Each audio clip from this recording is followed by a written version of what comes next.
can say, nothing I can do.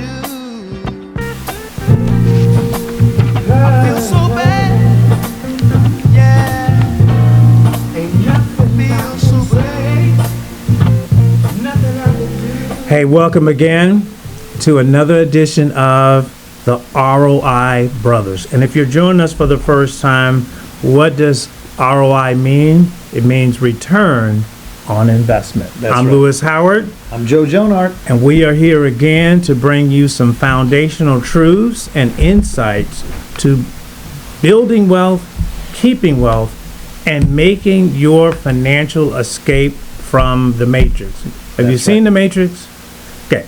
You need to watch it. You need to watch it. If you haven't, this is the core of what we're saying that you are trapped into. You're trapped into something that you need to get out of.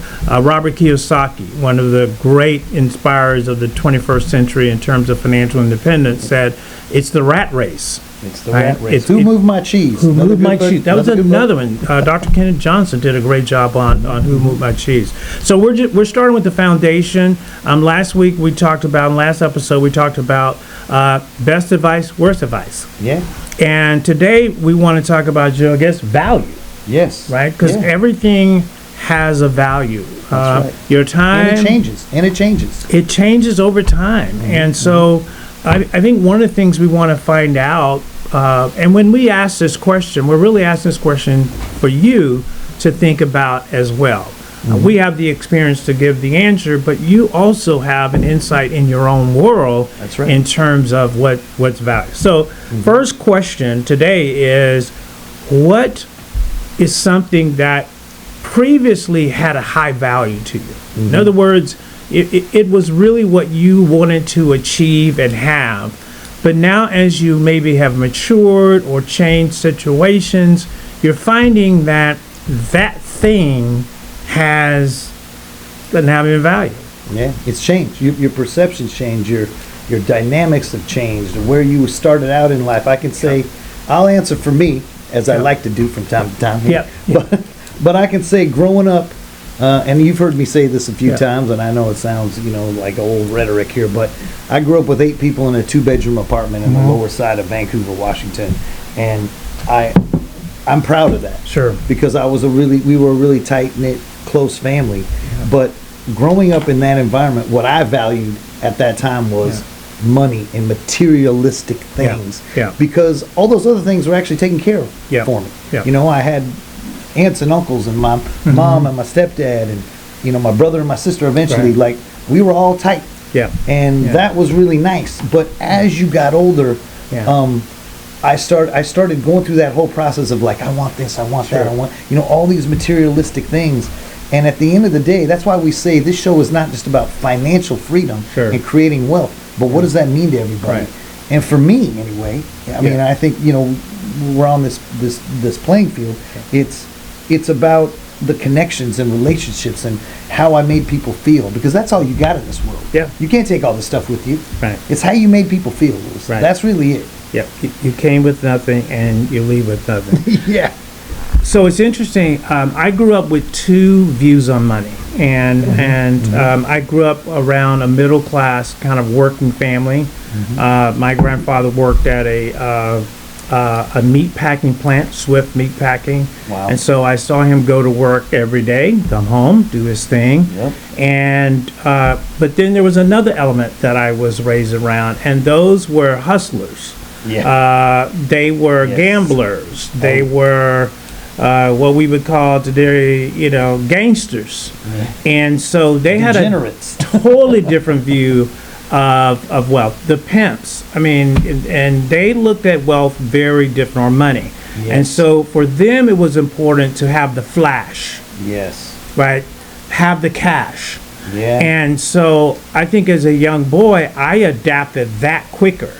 It was always felt like I had to have the flash. Yeah. I had to have the money, I had to have the car, I had to have something that symbolizes my material gain. Absolutely. And you had to let people know about it. You had to wear it, drive it, you had to have it. And so that's something that as I matured and I started to be mentored by you know, millionaires and people that didn't believe in that, I start to put that away and realize that actually it had an opposite effect on me. Yeah. But when I looked at my grandfather, I thought, how boring. I mean, you just go home and you work 40 hours. I mean, nothing sexy about that, right? These guys were more exciting. But then I also learned over time how they ended up. Yeah. Right. The statistics are there, right? They ended up dead, in jail, or broke, or on addictions. Yep. So, you know, I'm not saying one was related to the other. I'm just telling you what I saw. Right. And so what I stopped valuing was having the flash. Still want the cash, right? But not having that flash. Yeah, and again, in a similar situation, like what we just talked about, is growing up in that, you know, me being Filipino, and that being the part that I identified with the most, a lot of my friends were in that hustler kind of category. Sure. Where everybody had their hustle. I mean, I talked about this when my stepdad passed away last year. I mean, that guy had a hustle. Sure. He had one of the greatest hustles I've ever seen, man. Yeah. Best Buy, points. He would take some of these guys, one of his jobs was to drive around and take like people from the Vancouver Seaman Center, you know, the people that were working on boats, and he would take them down to Best Buy. Yeah. And they would buy TVs and all these things. He got all the points. Interesting. The dude had like 1 million points, man. He bought all our Christmas gifts one year just using those points. Yeah. And I, you know, it makes me laugh to this day, but I appreciate that amount of hustle in him because that's what he had. And he was older cat at that point, you know, but yeah. And I think as we do grow, your value of money. So if you're 20 and you're listening, your value of money when you turn 40 is going to be different because your priorities are going to change. And there's nothing wrong with either or. So this is not I got to think like a millionaire from the time I'm 5 years old. This is all part of the maturing and growing process. You think how you think. Right. But you always have to be aware of there is another way. All right, so number 2 real quick before we run out of time is there is a scripture that says where your treasure is, there your heart is also. I love that. And so where you spend the most time and what you want the most, whether you're religious or not, this is just the principal point. What do you value the most when it comes to money? Right. But it may not be the right focus. It may not be. You might be in the wrong lane, right? What are some things? So what are those? What do we think? Again, I think it's such a broad topic, right? And there's so many different things to look at as far as like, you know, what you think is important. You know, sometimes it used to come down to money and, you know, what should you really focus on? And I think if I'm going to just analyze it from the money standpoint, just the numbers aspect, right? Because sometimes I tend to be on that side. It's net worth used to be one of those things of like, what's my net worth? You know? And I've heard other, you know, people that are 100 millionaires and billionaires talk about net worth is crap. And I've come from that mentality now, and again, it's all part of that growing process where I've learned it's really about not what you make, but what you keep.